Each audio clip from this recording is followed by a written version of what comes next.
There's a call comes straight.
For our hymn of preparation, let's sing, "For Me to Live is Christ."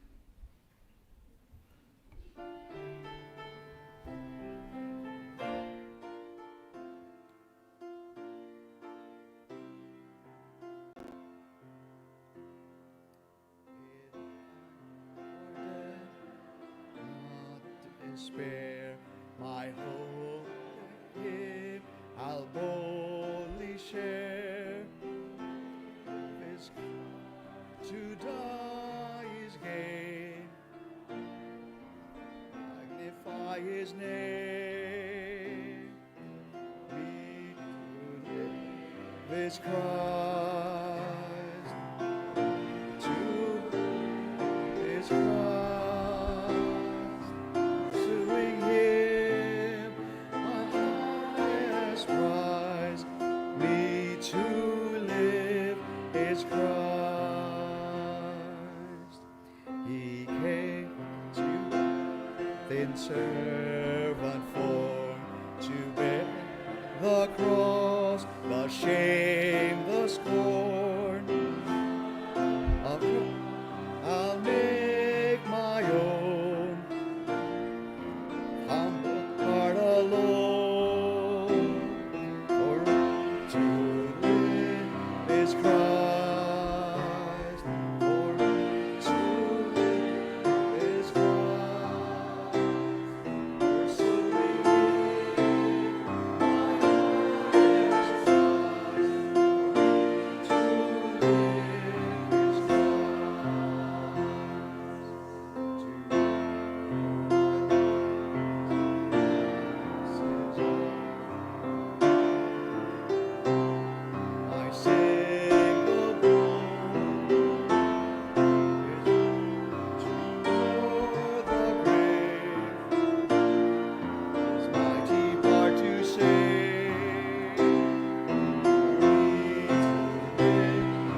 po natin ang ating speaker sa ngayong gabi, si Brother Roger Uy.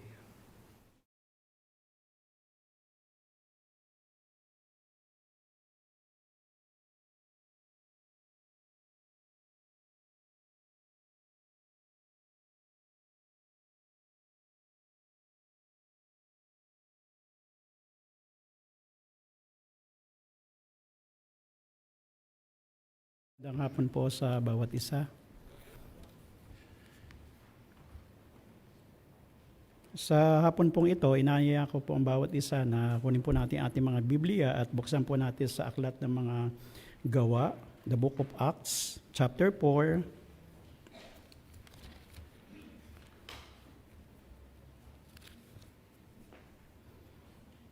Acts chapter 4, beginning with verse 32 up to 37. Sige po, lahat po tayo magsitayo at basahin po natin ang salit-salitan, responsive reading. Pangunahan ko po sa verse 32 at kayo naman po sa succeeding verse. Acts chapter 4, verse 32, and the multitude of them that believed were of one heart and of one soul. Neither said any of them that aught of the things which he possessed was his own, but they had all things common.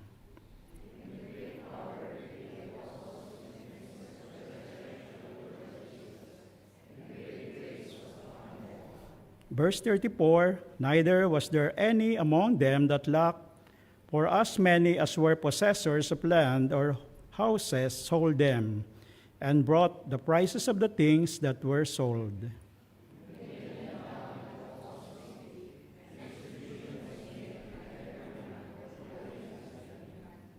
(36) And Joseph, who by the apostles was surnamed Barnabas, which is being interpreted the son of consolation, a Levite, and of the country of Cyprus, having led, sold it, and brought the money, and laid it at the apostles' feet. Tayo po'y manalangin.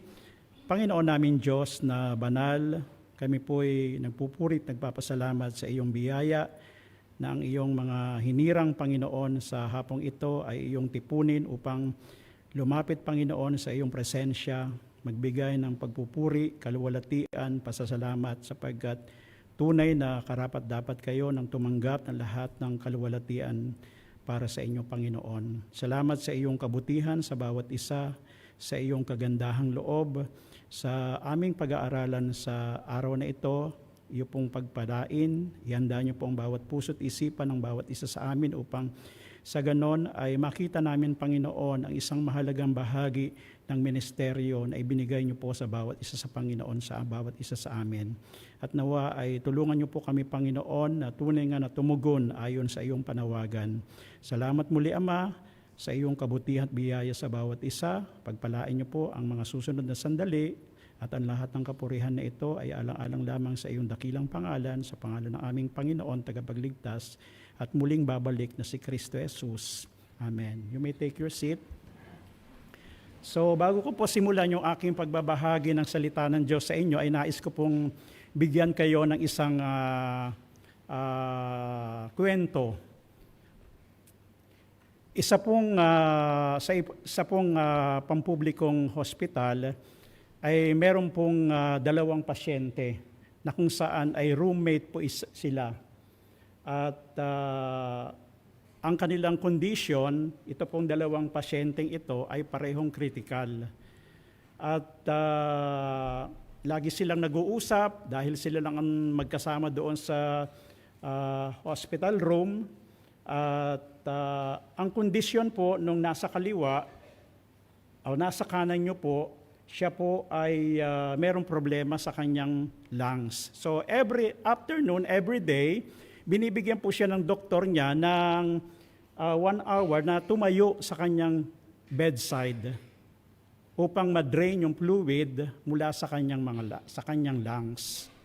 At ito namang nasa kaliwa nyo, yung isang pasyente ay bedridden siya.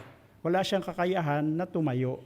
So yun po. So araw-araw ay sila'y nag-uusap nagkwekwentuhan patungkol sa kanilang buhay, sa kanilang pamilya, sa kanilang asawa at anak, sa kanilang mga trabaho, at yun po ang kanilang kinagawian sa araw-araw. At doon po, kung mapapansin nyo po, doon sa kanang bahagi ng monitor, yung pasyente po, meron po siyang isang bintana doon. Isang bintana lang ang nakalaan para doon sa kwarto na iyon. At every day, given na isang oras sa bawat buhay niya, ay lagi siyang tumatayo, ay umuupo doon sa bedside na iyon at lagi nakaharap doon sa bintana na iyon. At sinasabi niya, lahat ng mga bagay na nakikita niya doon sa kaibigan niya, ang sabi niya, nakikita ko na napakaganda ng tanawin sa labas ng bintanang ito. At nakikita ko na napakaganda ng ulap, yung ibon ay mga lumilipad, yung mga pamilya ay naglalakad, at merong ilog doon na kung saan ay ang mga ducks o mga bibi ay nagliliwaliw sa kanilang kinalalagyan at ang mga bata ay naglalaro. So ibig sabihin, napakaganda ng description ng taong ito. At yung kanyang kaibigan ay tuwang-tuwa. Every time na nagkikwento siya tuwing itong pasyenteng ito ay nakaupo doon sa bedside na ito, harap doon sa window na iyon, ay lagi niyang inuunawa lahat ng mga sinasabi. At dumating yung isang araw, ay ganito na naman ang nangyari. At merong dumaan doon sa bintana na napansin ng lalaking ito na isang banda. No? Isang banda, musika, na kung saan ay dinescribe niya yung iba't ibang kulay, kasuotan ng mga nagpaparada. Gayon din yung napagagandang saliw ng musika.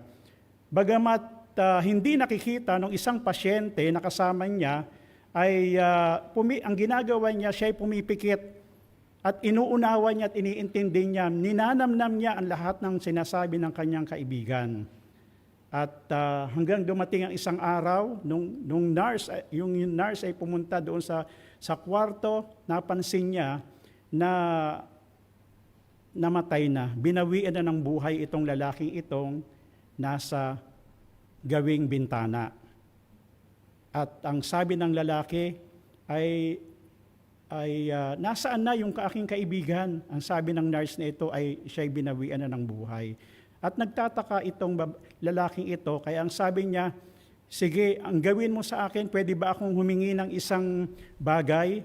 Ako naman ang iyong dalhin doon sa tabing bintana upang masilayan ko yung kagandahan ng labas ng bintanang ito. At nung siya ay binigyan ng pagkakataon ng nurse na ito na siya'y lumipat ng higaan, at unti-unti niyang iniangat yung kanyang sarili upang tumingin doon sa bintana, napansin niya na ito pala ay blank wall. Blank wall. Wala pong talagang nakikita yung lalaking iyon. Kaya tinanong niya yung nurse, ano kaya ang naging motibo ng lalaking ito na aking kaibigan kung bakit lagi siya nagkikwento ng magagandang bagay sa akin na ikinatutuwa ko? Sabi ng nurse, maaaring ang lalaking yun ay binibigyan ka lang ng kasiyahan at para ma-encourage ka. So sa gabing ito o sa hapong ito ay nais ko pong dalhin kayo sa ating pag-aaral, at ang pinamagatan po ng ating pag-aaral sa gabing ito ay patungkol sa the blessed ministry of encouragement.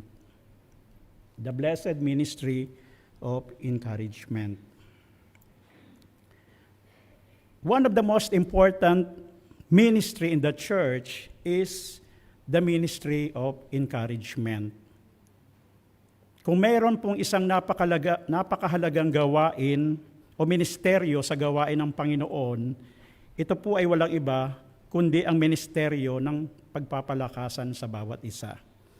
Christians may differ in their gifts. May iba't ibang ibinigay na gifts ang Panginoon. Christians may differ in their calling. Not all are called to be a pastor. Not all are called to be a preacher. Not all are called to be a teacher. Not all are gifted to sing in the choir. Every member of the church has different functions. Ang simbahan po ay inihalintulad ng Panginoon sa isang katawan. At ang bawat bahagi ng katawan ay may kanya-kanyang gawain o purpose o layunin. Kaya tingnan po natin yung 1 Corinthians chapter 12, verse 21. 1 Corinthians 12:21, and the eye cannot say unto the hand, I have no need of thee, nor again the head to the feet, I have no need of you. Hindi pwedeng sabihin ng mata sa kanyang mga kamay na wala kang pakialam sa akin, hindi kita kailangan. At hindi rin pwedeng sabihin ng kaisipan sa kanyang mga paa na hindi kita kailangan. Katulad ng isang iglesia, kung lahat tayo ay iisa ang gift na ibinigay sa atin. Kung lahat tayo ay teacher, sino na ang makikinig? Kung lahat ay nasa choir, sino na ang makikinig? Kaya sinasabi rito ni Apostol Pablo na napaka-importante ng bawat bahagi ng katawan o bawat bahagi ng iglesia sa ikasusulong ng kanyang iglesia ng Panginoon. But I believe that every Christian is called to be an encouragement to each other. Naniniwala po ako na ang bawat isa sa atin ay binigyan ng pribilehiyo ng Panginoon para maging encourager. So basahin po natin yung Acts 4:36-37. Bumalik po tayo sa ating text. There was a man in the early church whose name was Joseph. Joseph, the given name, actually, ang Joseph sa verse 36 po, ito po ay pangkaraniwang pangalan nung panahon na iyon. Joseph is considered as isang pangalan lamang po iyon. Kaya yung mga disciples during this time, ang sabi po rito, and Joseph, who by the apostles was surnamed Barnabas, which is being interpreted, the son of consolation, a Levite, and of the country of Cyprus. He was better known as Barnabas. Kilala si Joseph sa pangalan bilang Barnabas. And Barnabas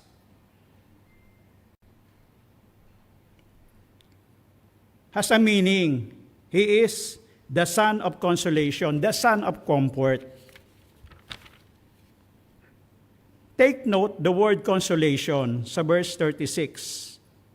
The son of consolation. The word consolation is an important word in the Bible because the word consolation is the same word that refers to the Holy Spirit. Kaya ang bawat mananampalataya ay ini-encourage ng Panginoon na maging encourager or encouragement sa bawat isa. Sapagkat bawat mananampalataya ay binigyan ng Espiritu ng Panginoon. We can see in John chapter 14, verse 26,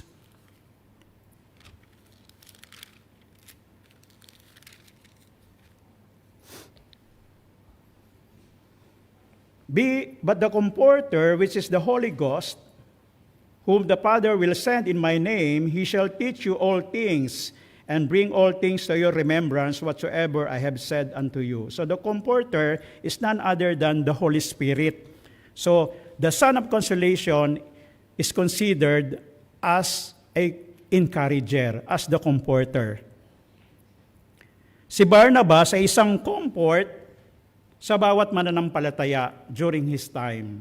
Si Barnabas ay isang encouragement, kaaliwan, kasiyahan, pampatibay loob, binibigyan ng kalakasan at pag-asa ang bawat isa.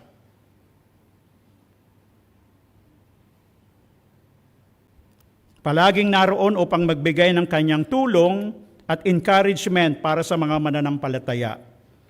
Hindi tayo kailanman tinawag ng Panginoon para lamang sa ating mga sarili. Tandaan po natin yan na hindi tayo nabubuhay para lamang sa ating mga sarili. Genesis 2:18, "And the Lord God said, It is not good that man should be alone. I will make him an helpmeet." Nakita ng Panginoon na hindi nararapat na ang tao ay mag-isa, kaya binigyan niya ito ng makakasama. Hindi tayo kailanman tinawag ng Panginoon para lamang tayo ay maging isang grupo o kanya-kanya o sila-sila, tayo-tayo. Hindi tayo tinawag kailanman para lamang maging isang simbahan na walang pakialaman sa isa't isa. Tayo ay tinawag sa isang iglesia, sa isang church ng Panginoon. Ako, ikaw, tayong lahat ay bahagi ng isang church sapagkat ilagay tayo ng Diyos para maging encouragement sa bawat isa. Ngayon, ano ba ang ibig sabihin ng pagiging isang encouragement? The blessed ministry of encouragement. Ang pinagpalang gawain ng pagpapalakas sa kapwa mananampalataya. Kaya ini-encourage po sa Biblia ng Panginoon na tayo, ang bawat isa sa atin, ay magpalakasan. I-encourage po natin ang bawat isa. Our study for this afternoon can be summed up into 3 points. The blessed ministry of encouragement, number 1, is a ministry to reach out. It is a ministry to reach out. Number 2, not only it is a ministry to reach out.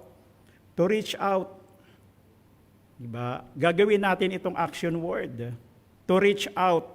Kailangan nating lumabas. Lumabas sa alin? Lumabas sa ating mga shell.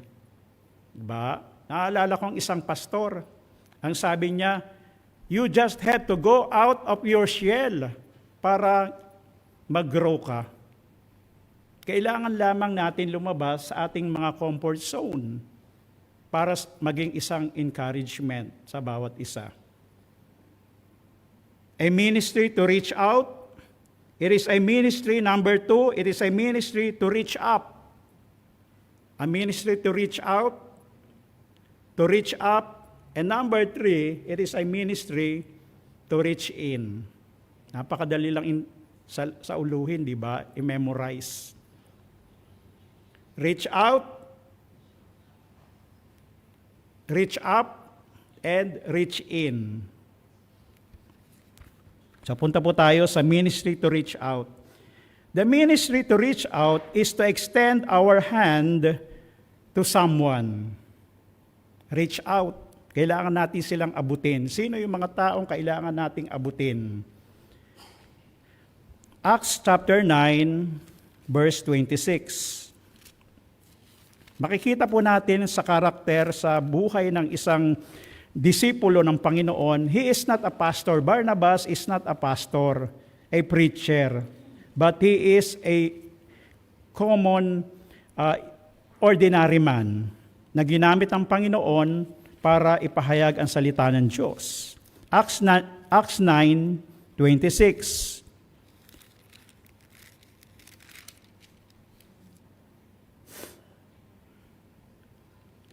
And when Saul was come to Jerusalem, he essayed to join himself to the disciples, but they were all afraid of him and believed not that he was a disciple. Notice yung pangalan dito sa verse 26, Saul. Yung pangalang Saul nung panahon na ito ay kinatatakutan. Diba? Iniilaga ng mga Kristiyano, mga bagong mananampalataya. Kasi doon sa pasimula, sa verse 1 ng chapter 9, ay makita natin, sabi sa verse 1, and Saul, yet breathing out, threatening and slaughter against the disciples of the Lord, went on to the high priest. Verse 2, and desired of him letters to Damascus, to the synagogues, that if he be found any of this way, whether they were men or women, he might bring them bound unto Jerusalem. Nakita ng mga Kristiyano during this time na si Apostle o si Saul ay isang matinding kaaway sa pananampalataya. At hindi lang yun, talagang inuusig sila at handang patayin sila at hanapin kahit saan sila magtago. At hindi lamang yon, makikita din natin dito sa Acts chapter 7, 58 to 59, this was the time patungkol kay Stephen.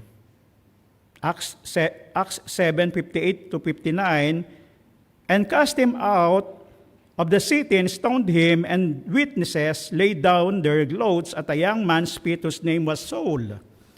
And they stoned Stephen, calling upon God and saying, Lord Jesus, receive my spirit. So makita natin dito na merong kapahintulutan si Saul na patayin yung first martyr, si Stephen. Just like Saul, he needed acceptance in the church. Makita natin sa Acts chapter 9, dito nagtagpo ang landas ng Panginoon at ni Saul. At nung siya ay makakilala sa Panginoon, ang sabi rito, he needed acceptance in the church. Kailangan siyang tanggapin sa iglesia. Pero paano siyang tatanggapin sa iglesia kung meron siyang ganong very notorious na kinatatakutan ng mga Kristiyano na iniiwasan?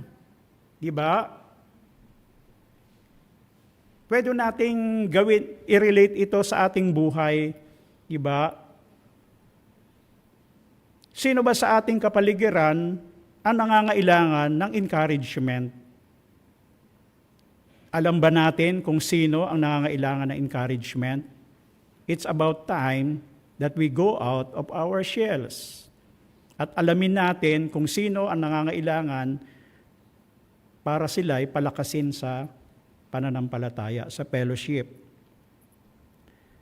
But the problem is, the church did not accept him as a brother because of their prejudice and their fear because of his former life.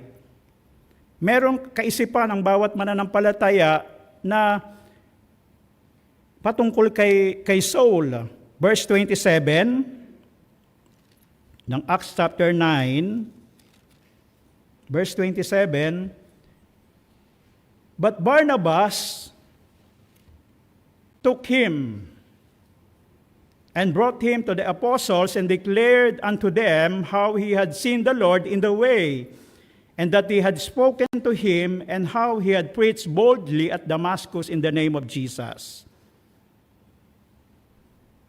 But there was a Barnabas who stood up and made Saul to be welcome to the church. Merong isang tao na nagbigay ng kanyang oras at panahon upang tumayo at manindigan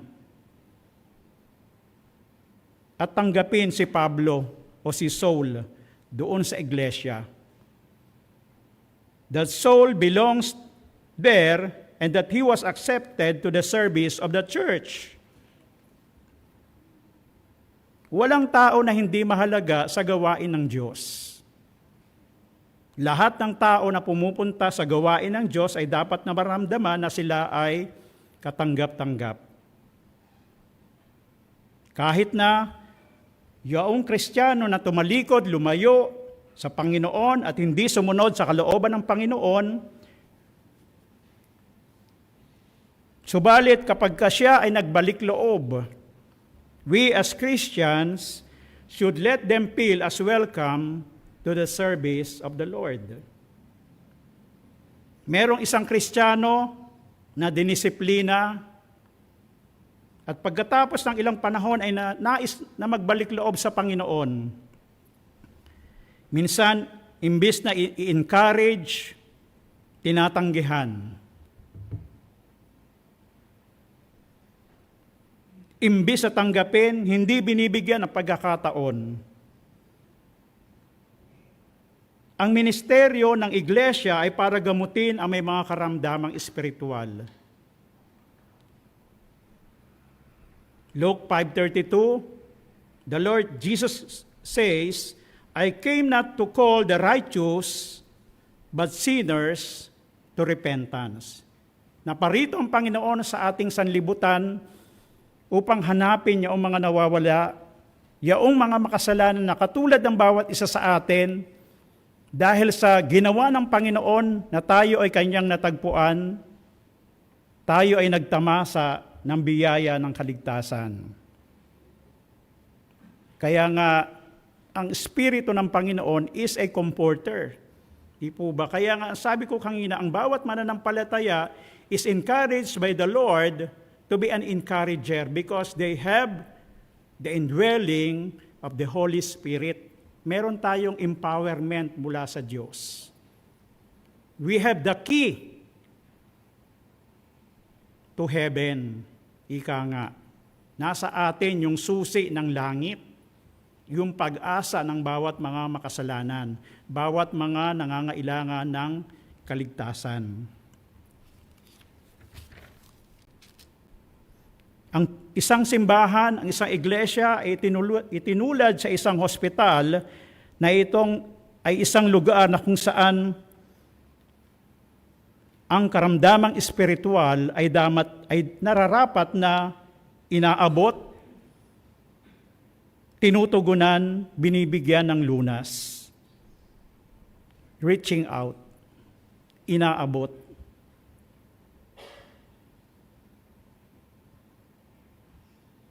Maaaring sa bawat isa sa atin for sure, in one way or another, in our lives, we have experienced to be discouraged. Pero salamat at merong isang tao na ginamit ang Diyos para tayo ay patatagin, palakasin, kaya tayo naririto. Di po ba? For sure, kung tayo ay discouraged, hindi tayo pupunta ng simbahan. Pero alalahanin po natin, somewhere in time, hindi po pelikula yun somewhere in time, ay ginamit o gumamit ang Panginoon ng tao para tayo ay ma-encourage. Ano man ang kalagayan natin, maaaring tayo ay merong kinakaharap na problema, pinansyal, o karamdaman, o meron tayong mahal sa buhay na merong may karamdaman, may sakit, o problema sa pamilya, pero dahil sa encouragement na ating natanggap, tayo ay naging matatag sa Panginoon. Kaya tayo naririto.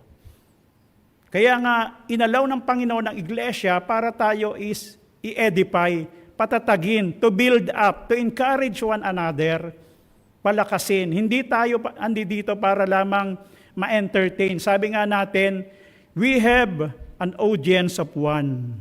Iisa lang yung audience natin, hindi tayo audience. Kung tayo ay pumupunta sa mga konsyerto, nagbabayad para tayo ma-entertain. At umuupo tayo doon sa harapan. Di ba nakikipag-away pa tayo minsan? Uupo pa tayo doon sa harapan. Gusto natin yung front seat. Pero bakit kaya sa loob ng iglesia, palayuan? Di ba? Gusto yung nasa likod. Pero malaking bagay ang namimiss natin, yung salita ng Diyos. Naalala ko yung isang pastor, biro niya, blessing, kasi natatalsikan ng holy water. No, biro lang yun. Pero totoo yun na blessing, yung umupo sa harapan, yung mga pews, talagang yung focus, yung attention mo sa salita ng Diyos ay naroroon kaysa yung nasa likod ka. Ang daming zzz. Ipo ba? Ang daming distraction. Kaya iniimbitahan namin kayo sa Sunday School.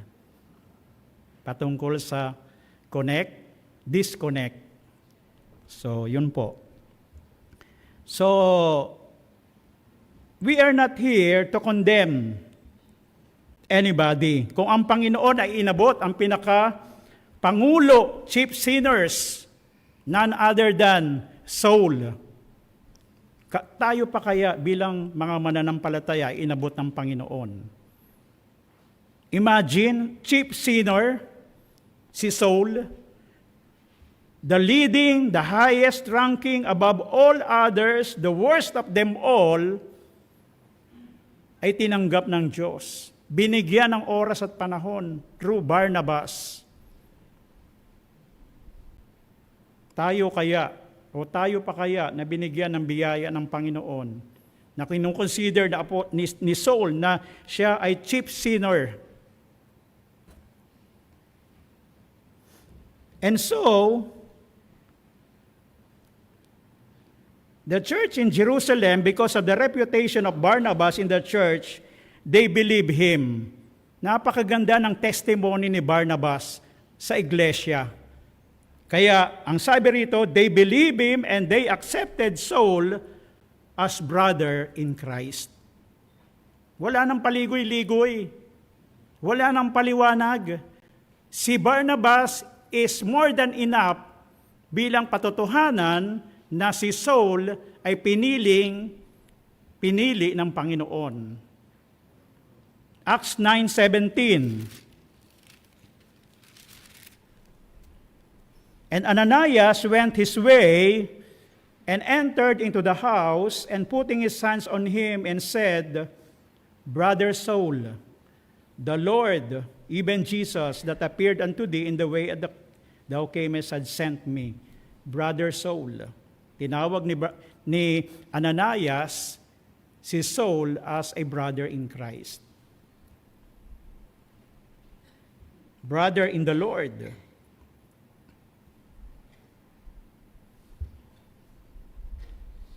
What if, kung walang Barnabas sa iglesia, walang taong nag-encourage, naglakas ng loob para hanapin, i-encourage, palakasin si Saul at dalhin sa loob ng iglesia, walang Saul, walang Paul, walang Apostle Paul. Dahil, naalala niyo ni Book of James, ang sabi doon, ay merong isang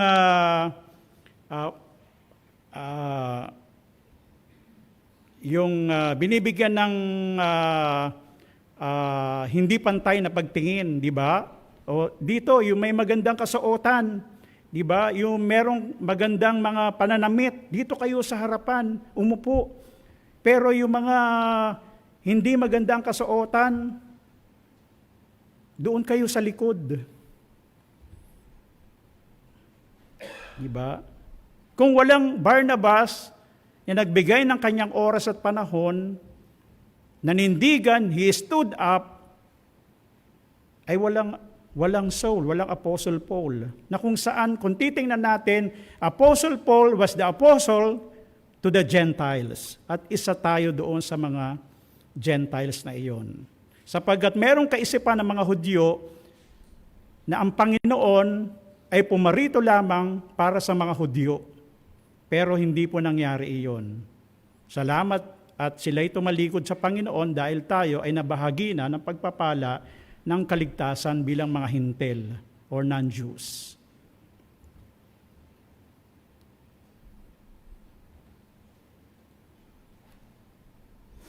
Acts chapter 11,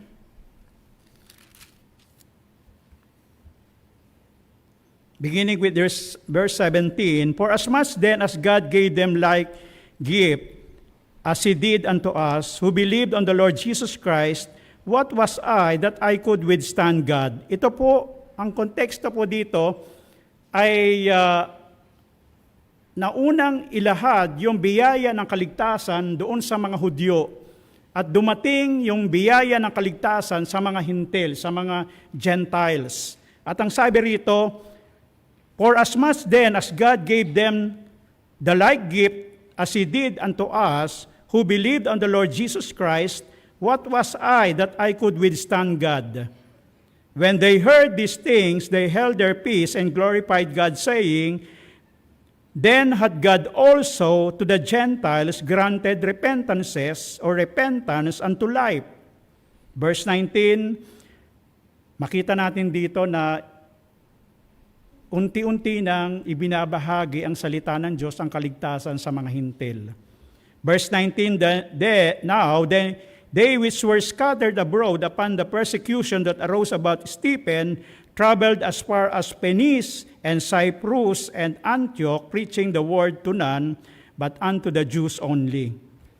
So, there was persecution in the early church. At ayaw ng mga Hudyo na ibahagi yung salita ng Diyos. They don't want to obey the Great Commission. They wanted to group themselves. Gusto nila, grupo-grupo, sila lang ang makikinabang doon sa kaligtasan ng Panginoon. But hindi yun ang plano ng Diyos, di po ba?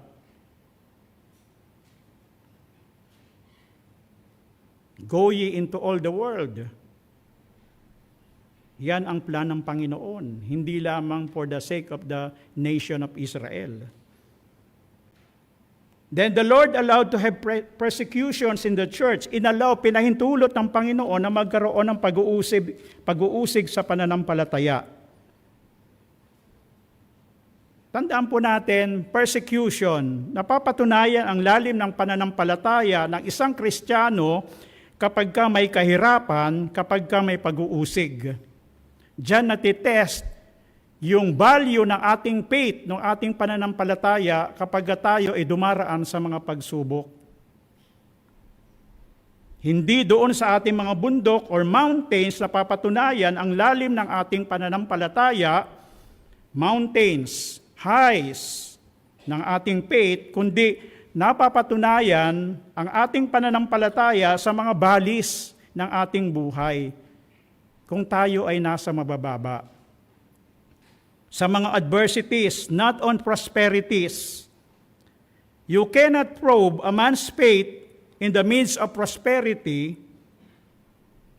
You can probe a man's faith and dependence on God in the midst of adversities. Kaya nga, sabi ni James, wag tayo magtaka when diverse test ang dumating sa ating buhay, sapagkat kalooban ng Panginoon na tayo ay dumaan sa mga bagay na ito para matest, masubok yung ating mga pananampalataya whether we are in the faith. Kung tunay yung ating pananampalataya. Sabi nga, a faith that is not tested cannot be trusted. Ang pananampalatayang hindi sinubok ay pananampalatayang hindi mapagkakatiwalaan.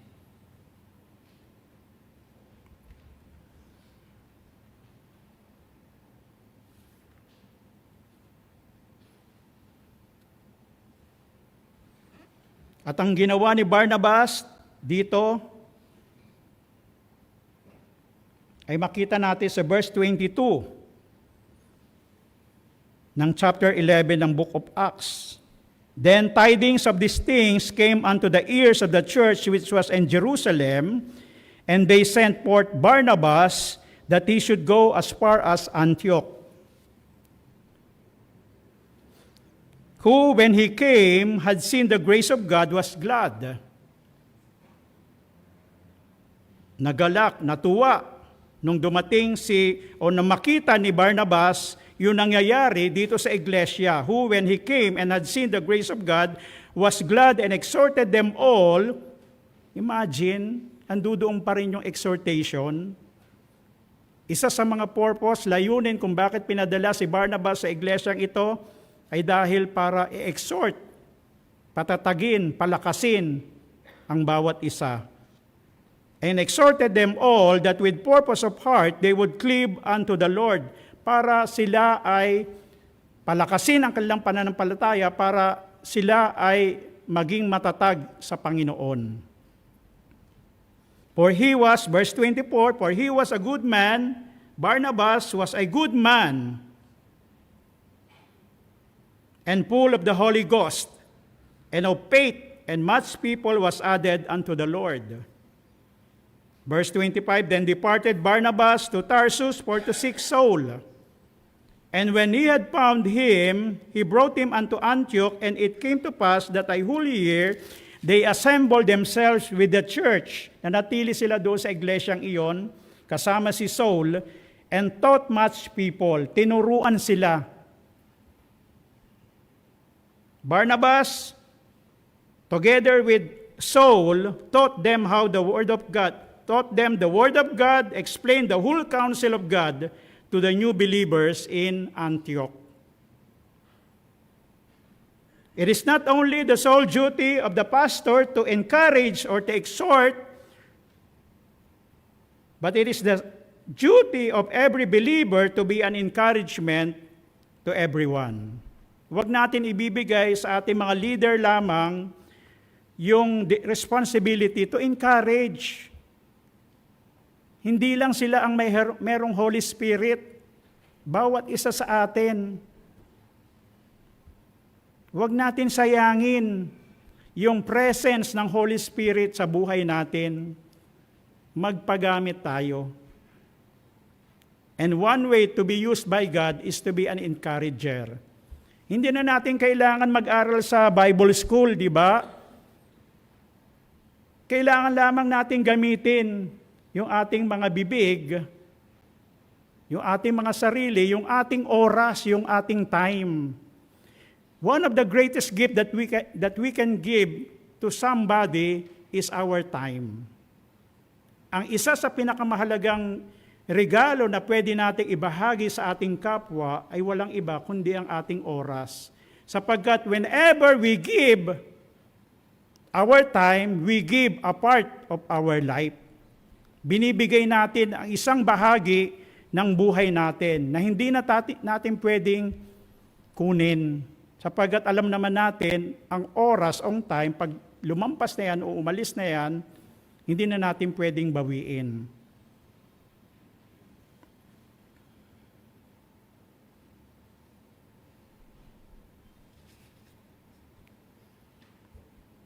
Barnabas was always with Paul in his missionary journey. Kasama lagi ni Barnabas si Paul sa kanyang missionary journey.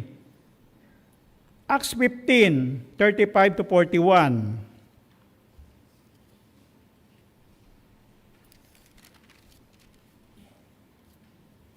Acts 15, 35 to 41. But also, Paul also and Barnabas continued in Antioch, teaching and preaching the word of the Lord with many others also. And some days after Paul said unto Barnabas, let us go again and visit our brethren in every city where we have preached the word of the Lord and see how they do. 37, and Barnabas determined to take with them John, whose surname was Mark. Please notice kung sino yung kasama nila ni Barnabas and Paul dito sa kanilang missionary journey. At ito ay walang iba kundi si John Mark. 38, but Paul thought not good to take him with them, si John Mark, who departed from them from Pamphylia and went not with them to work. And 39, and the contention was so sharp between them that they departed asunder one from the other, and so Barnabas took Mark and sailed unto Cyprus.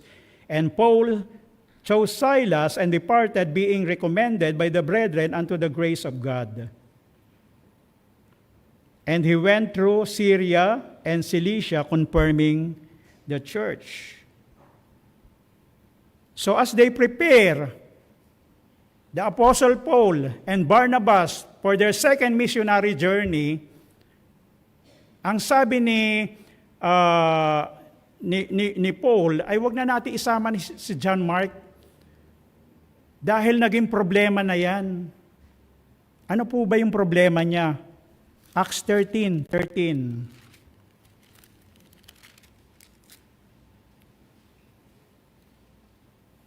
This is the main reason. Now when Paul and his company loosed from Paphos, they came to Perga in Pamphylia.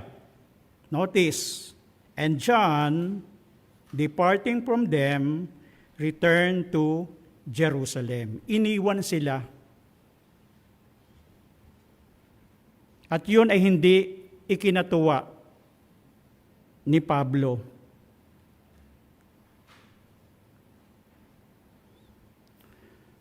Paul disagreed to enjoin John Mark because he was not faithful. There are possible reasons why John Mark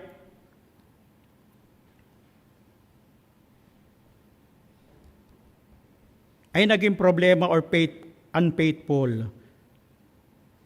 Number one, Mark's potential prejudice against the Gentiles. John Mark, as a Hebrew or as a Jew, meron siyang prejudice against the Gentiles. Dahil mataas ang tingin ng mga Hudyo sa kanilang sarili, yung tinatawag na radical exclusivity. Alam niyo po ba yung radical exclusivity? Sila-sila lang, kami-kami lang. Yung mga grupo na mga Hudyo, kami-kami lang ang karapat-dapat. Yung mga Samaritano, naalala nyo yung kwento ng parable ng Panginoon, ng Samaritano? Pero nakita natin, yung Samaritano pa ang tumulong, yung hindi, yung non-Jew ang tumulong pa doon sa tinatawag na neighbor ng Panginoon. So, number one, maaaring probable reason is the prejudice against the Gentiles. Number two, homesick. Nalulungkot, maaari sa kanyang pamilya. Number three, the lack of readiness for the rigors of missionary life. Pero maaaring hindi ito yung hirap sa missionary work. Ang tinanggihan ni John Mark, hindi po iyon maaari sapagkat doon sa Acts chapter 15:39, nakasama siya ni Barnabas. Nagpatuloy sila nung tanggihan siya ni Apostol Pablo. Nagpatuloy sila at yun na nakasama ni Barnabas sa kanyang journey. And number four, Mark may have been uncomfortable with Paul's leadership style over Barnabas.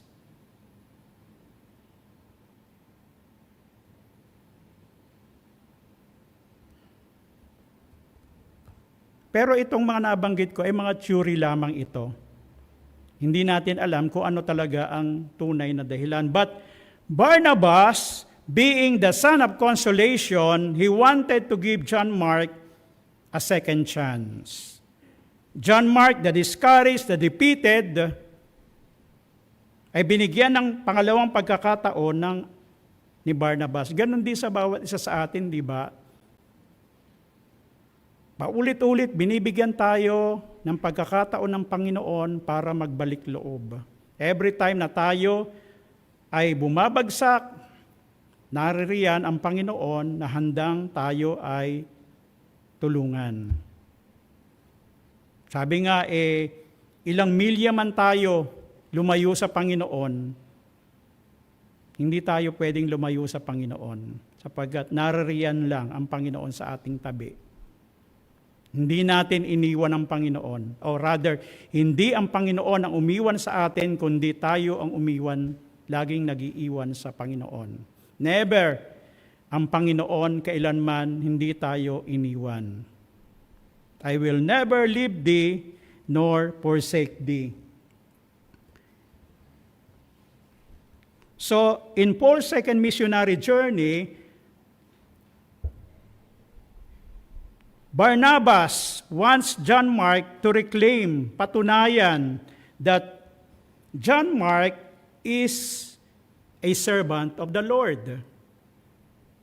Kaya tingnan po natin dito na bago malagutan o mamatay during his last days ni Apostol Pablo, 2 Timothy chapter 4, Ito yung mga pananalita ni Apostol Pablo.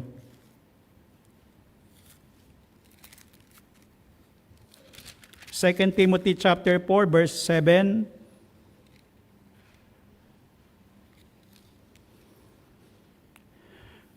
Nabanggit ni Apostol Pablo ito ng mga huling sandali ng kanyang buhay. I have fought a good fight. I have finished my course. I have kept the faith.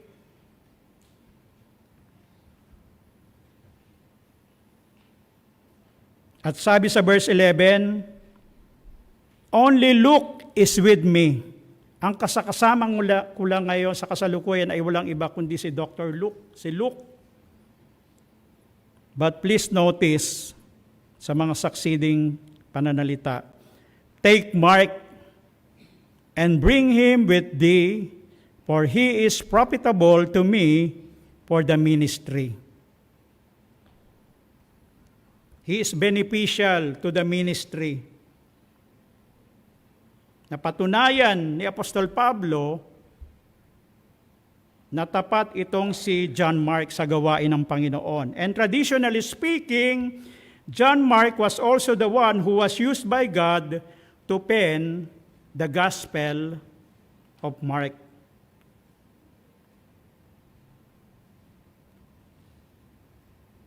Number 2, not only the ministry to reach out, but the ministry to reach up.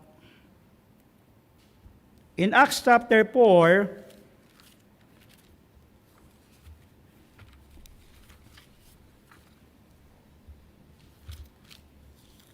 yung binasa po natin kanginang text, Acts 4:36,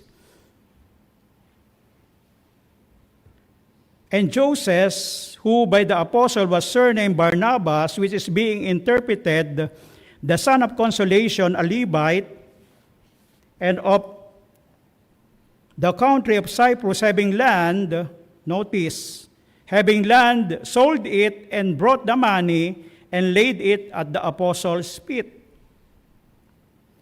Barnabas was introduced in the Bible as one who sacrificed his possession in order to see the work of God continue. Makikita natin dito na hindi lamang ang gawain o ministeryo ni Barnabas na mag-encourage, magpalakas ng kapwa mananampalataya, kundi upang maipagpatuloy ang gawain ng Diyos with the sacrifice of his possession. In the area of giving. From the very beginning of his ministry, we find Barnabas sacrificing for the Lord. Ang taong marunong, ang Kristiyanong marunong magsakripisyo, pinagpapala ng Diyos. Ang Kristiyanong marunong magsakripisyo, ginagamit ng Diyos. Tandaan po natin yan. Ang Kristiyanong marunong magsakripisyo, ginagamit, pinagpapala ng Diyos. Who among us dito sa iglesyang ito na naging tapat sa Panginoon that you can prove by your own selves na kayo ay naging tapat sa Panginoon at ginagamit kayo ng Diyos. Never ang Diyos gagamit ng isang medium or isang sisidlan na hindi marunong magsakripisyo.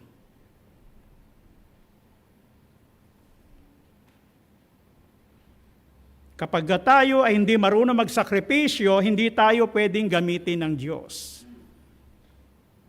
Sapagkat ang paglilingkod sa Diyos is all about giving sacrifices to the Lord. It is all about carrying our cross and doing the work of God. Kaya nga sabi doon sa Acts chapter 9, verse 16, ang mga pananalita ng Panginoon kay kay Apostle Paul o kay Saul during that time, Acts 9:16, "For I will shew him how great things he must suffer for my name's sake." Dito napatunayan natin, makikita natin na si Saul, si Apostle Paul, ay kailangan dumanas ng mga pagsubok sa kanyang buhay para gamitin siya ng Diyos. And true to his life, makita natin na though Apostle Paul was the greatest among the sinners, the chief among the sinners, makikita natin dito sa kanyang lahat ng pinagdaanang sakripisyo ay hinumble down siya ng Panginoon. Bakit? Napakaraming maraming revelation ng Panginoon na ibinigay kay Apostle Paul. Siya yung nag-iisa o bukod tanging apostles among the apostles na napakaraming naisulat na mga epistles because of the revelation of the Lord Jesus Christ. At habang tumataas yung revelation ng Panginoon sa kanya, ay makikita natin yung humility, yung humbleness ng Panginoon ni Apostle Paul.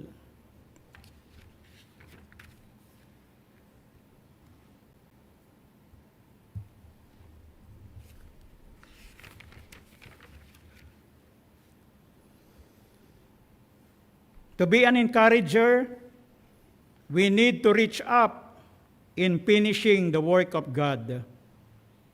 Kaya makita natin sa Acts 12:25, para magpatuloy ang gawain ng Panginoon, ay kailangan natin gawin ang bagay na ito. Acts 12:25, "And Barnabas and Saul returned from Jerusalem when they had fulfilled their ministry." Bumalik sila sa Jerusalem nung matapos nila yung kanilang gawain. When they finished the work of God. When they had fulfilled their ministry. They never left until their ministry is fulfilled.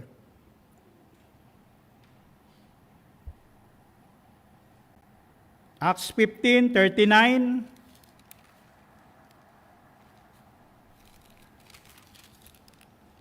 "And the contention was so sharp between them na kahit na meron silang pagtutunggali ni Barnabas, makita natin sa verse 39, that they departed asunder one from the other, and so Barnabas took Mark and sailed unto Cyprus."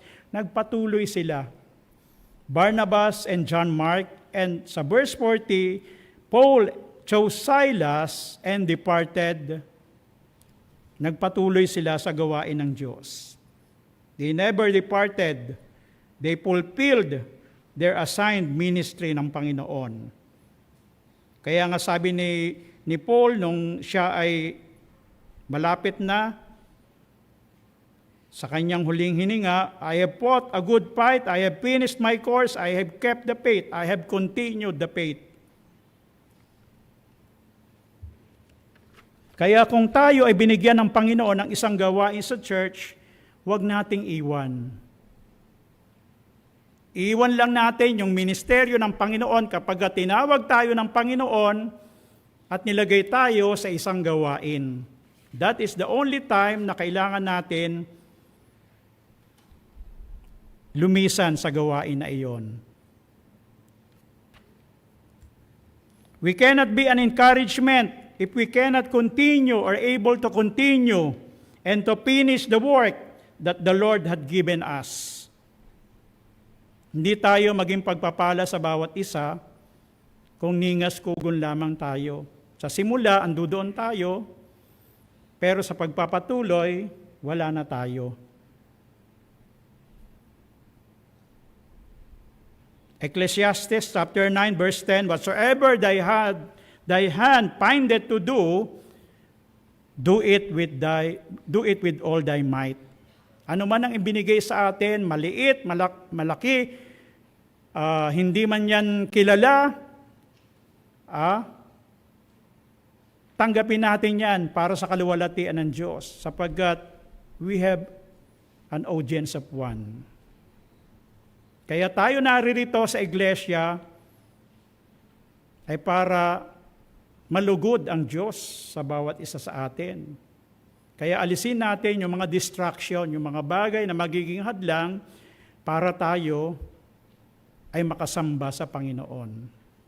Kaya umattend po kayo ng Sunday School. Maganda po yung pinag-aaralan natin patungkol sa worship. No, back to basic. Balik po tayo sa dating kaugalian ng mga mananampalataya. The landmarks, di ba? Balik po tayo sa basic. Huwag po tayong magpaanod doon sa kasalukuyan. All are equally important to the Lord. Ang gawain ng Panginoon, maliit o malaking bagay, they are all equally important to the Lord. Nothing is less important to God. Kahit man lang yung, di ba, alis tayo, pulutin natin yung basura, tapon natin doon sa trash can. Gawain na yon, ministeryo na iyon. Diba? Meron naman church worker eh. Bahala na siya para meron siyang trabaho.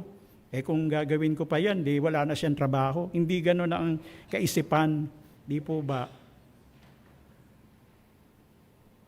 Ang tunay na integrity ng isang Kristiyano ay higit na napapatunayan kapag wala ng kapwa Kristiyano. Kapag nag-iisa na lang siya. Madaling maging Kristiyano kapag nasa komunidad ng mga mananampalataya, di ba? Pero kapag nag-iisa na po tayo, natitest, nasusubok po yung ating integrity. What an encouragement to see Christians continuing in the Lord's work. There is no room for quitting in the ministry of God. Wala po yung sinasabing retirement. There is no such thing na yung pastor ay retired na siya. There is no such thing. Kapag the only time na pwede tayo mag-retire ay yung huling hininga ng ating mga buhay. Doon na tayo magre-retire. Hindi porket dumating tayo sa age of 60, retire na tayo. Hindi. Much more, kailangan pa nga dapat di ba kumilos? Kasi manghihina tayo.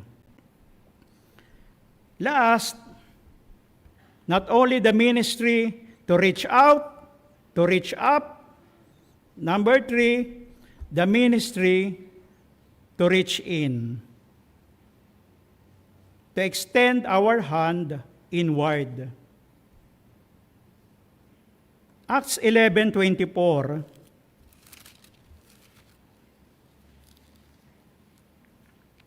This verse refers to Barnabas as well. For he was a good man and full of the Holy Ghost and of faith, and much people was added unto the Lord. Notice yung description patungkol kay Barnabas. He was a good man, full of the Holy Ghost, and full of faith. At dahil dito, much people was added unto the Lord. What is the ministry to reach in? What is it? Bawat Kristiyano ay mayroong ministry sa kanyang sarili. Spiritual na pangailangan. Bawat isa sa atin ay meron tayong responsibilidad sa ating mga sarili, spiritually. Ang Kristiyano hindi lamang nagmi-minister sa pangailangan ng ibang mananampalataya, kundi siya rin ay nagmi-minister sa kanyang sariling spiritual na pangailangan. And that was Barnabas. A genuine man of God, a man full of the Holy Ghost, a man full of faith. pansinin niyo po yung salitang a man full of the Holy Ghost.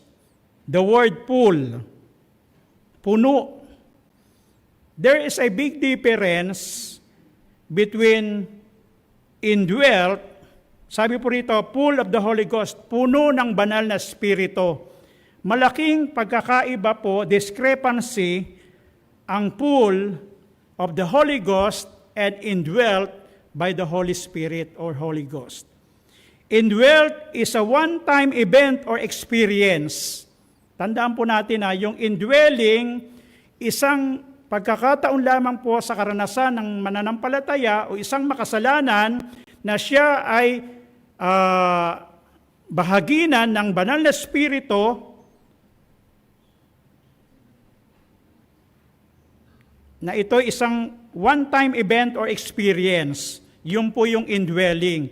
Kaya po doon sa Ephesians chapter 1, verse 18, ang sabi po rito, the earnest of our inheritance. Yung paunang pagpapahayag ng ating kaligtasan ay walang iba kundi, o patotoo, ay walang iba kundi sa pamamagitan ng Espiritu ng Diyos. Kaya ang sino man na naniniwala na siya ay believer in Christ, he should be a new creature. Di po ba? Merong pagbabago sa kanyang buhay. Magtaka tayo kapag tayo'y hindi nagbabago ang ating buhay at nagiging worse pa tayo. It is because there is no indwelling of the Holy Spirit. So, indwelt by the Holy Spirit is a one-time experience. At nang ito'y nangyari nung tayo ay maligtas. To be filled of the Holy Spirit, to be filled of the Holy Ghost, it is a repeated experience. Kung yung kanina, one-time event, yung filled of the Holy Ghost is a repeated experience. It is a daily experience with the Lord. Kaya nga, ang sabi dito sa Ephesians ay, be not drunk with wine in excess, but be filled with the Holy Spirit. Punuin tayo ng Espiritu ng Diyos. Bakit ang mga Kristiyano ngayon madaling magapi ng kaaway? It is because though they are indwelt by the Holy Spirit, but the problem is they are not filled by the Holy Spirit. Tandaan po natin yon. Ang laking kaibahan po ng dwelt by the Holy Spirit and filled with the Holy Spirit. Kaya ini-encourage tayo sa salita ng Diyos, be filled by the Holy Spirit.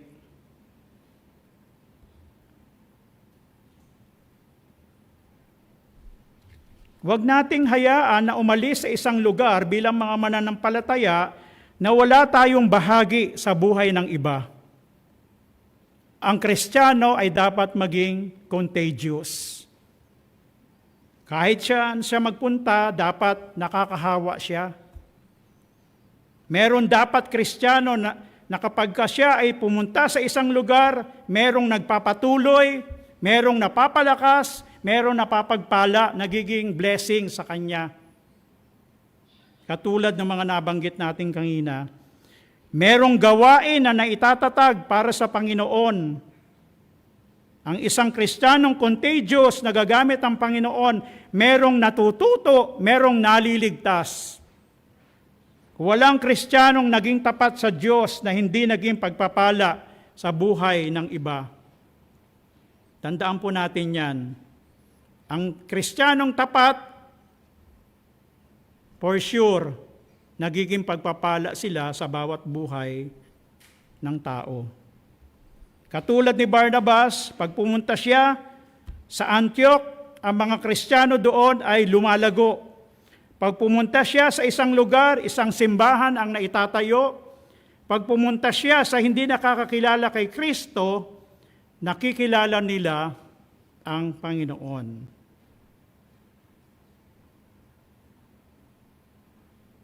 When people see the Lord working in and through our lives, they will be challenged and they will be encouraged to seek the Lord. Pagka nakikita sa bawat isa sa atin na gumagawa at kumikilos ang Diyos sa ating mga buhay, sila mismo ang magpapatotoo at mai-encourage na hanapin ang Diyos. Kahit hindi na tayo magsalita, napagpapala sila, nabibless sila. As Christians, we can't make a difference if we're not different. Hindi tayo magiging impact sa ating kapwa kapag hindi tayo kakaiba. Let us not just like be an ordinary Christian. Dapat tayo ay maging different, extraordinary. Talaga namang extraordinary tayo kasi meron tayong Holy Spirit. Di tayo pangkaraniwan. We have the empowerment na ibinigay sa atin ng Diyos. And we just have to use it sa glory ng Panginoon, yung Holy Spirit. And He will teach us, and He will guide us, and He will lead us. Yan ang gawain ng Holy Spirit. He will make us to remember yung kanyang mga salita.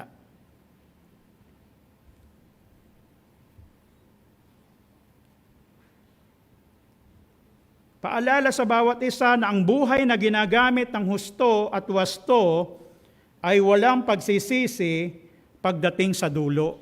Gamitin natin ang ating mga buhay ng wasto, ng husto, para pagdating ng panahon ay hindi tayo magsisisi at sasabihin natin na gamit natin ng buo, ng wasto ang ating buhay para sa Panginoon. Let us be an encouragement to one another. Maging kalakasan tayo ng bawat isa. And I encourage everyone, I challenge everyone dito sa iglesia, sa local iglesia ng Panginoon dito, na maging encouragement tayo. Hindi yung ako lang, para sa akin, hindi para sa inyo, hindi para sa kanya-kanya, kundi para sa bawat isa. It's about time na tayo ay lumabas sa ating mga shell at maging encouragement, maging kalakasan ng bawat isa. Maaaring meron sa ating kalagitnaan na nangangailangan ng kalakasan, encouragement. Sa anumang paraan ito, diba, pinansyal, oras, panahon, ay napakahalaga sa harapan ng Diyos. Let us be an encouragement to one another. Tayo po'y manalangin.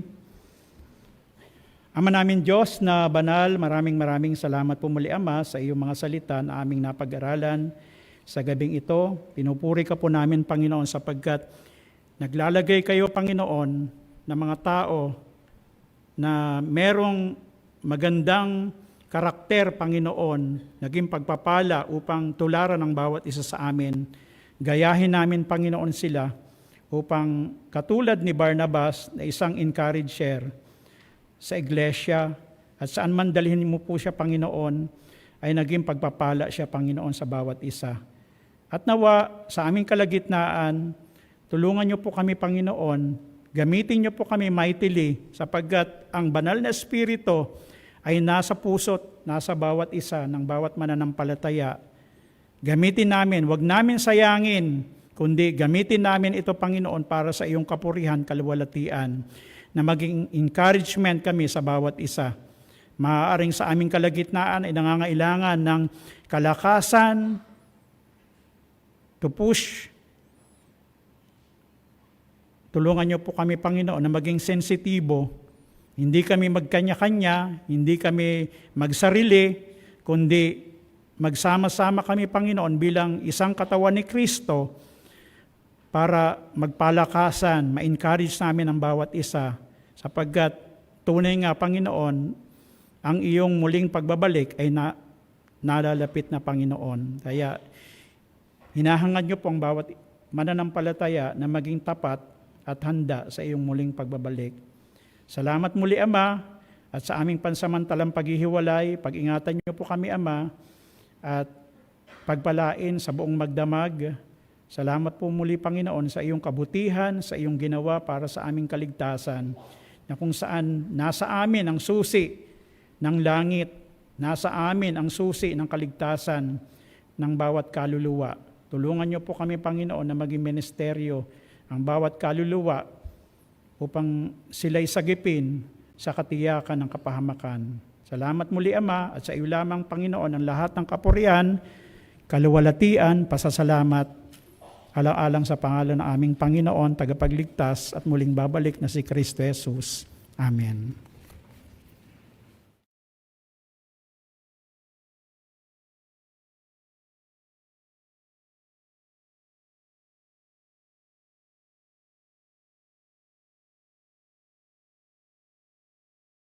Let's sing the first verse of Day by Day.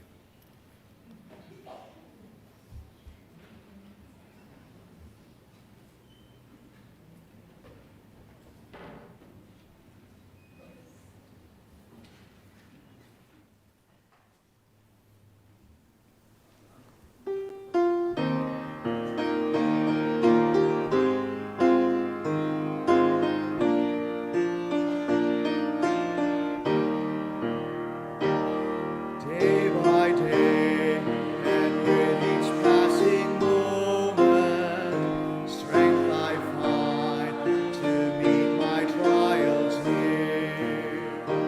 Trusting in my Father's wise bestowment, I've no cause for worry or for fear. He whose heart a measure gives unto each day what he deems best. Loving me, it's far of pain and pleasure, mingling joy with peace and rest. You are dismissed. Be back Wednesday for prayer meeting.